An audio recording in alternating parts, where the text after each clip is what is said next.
Be consistent, that otherwise you're inconsistent. And if you're inconsistent, you're not being honest. Also found in chapter 8, verse 30. Chapter 3, verse 54 and chapter 8, verse 30 says this. But they were being deceptive, and Allah was deceptive, for Allah is the best of all deceivers. Now, some will say, well, I've read multiple Quran translations and it doesn't read the way you do. Well, the reason why it doesn't read the way I just read it is because most translations are too ashamed to translate what the Arabic actually says.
Because Revelation 12:9 says of Satan, he is the one who deceives the whole world.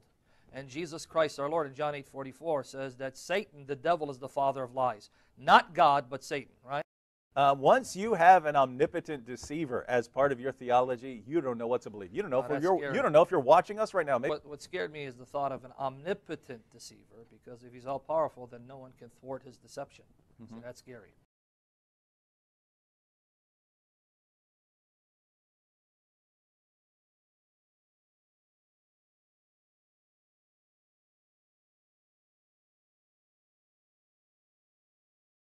is 2 Corinthians chapter 4, verses 3 through 4. And even if our gospel is veiled, it is veiled to those who are perishing. In their case, the God of this world has blinded the minds of unbelievers to keep them from seeing the light of the gospel of the glory of Christ, who is the image of God. Christians have long understood this passage to be clearly speaking of Satan as the God of this world. That is why all English translations, to the best of my knowledge, have G in God printed in lower case.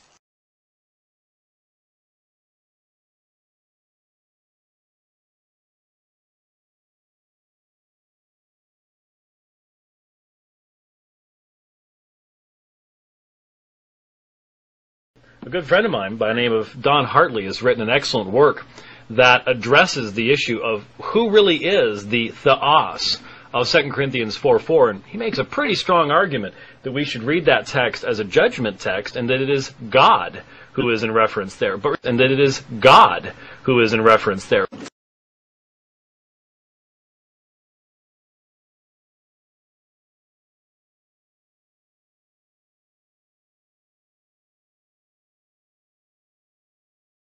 Is described as the one who has blinded the minds of unbelievers to keep them from seeing the light of the gospel. Once you have an omnipotent deceiver as part of your theology, you don't know what to believe. You don't know if you're watching us right now.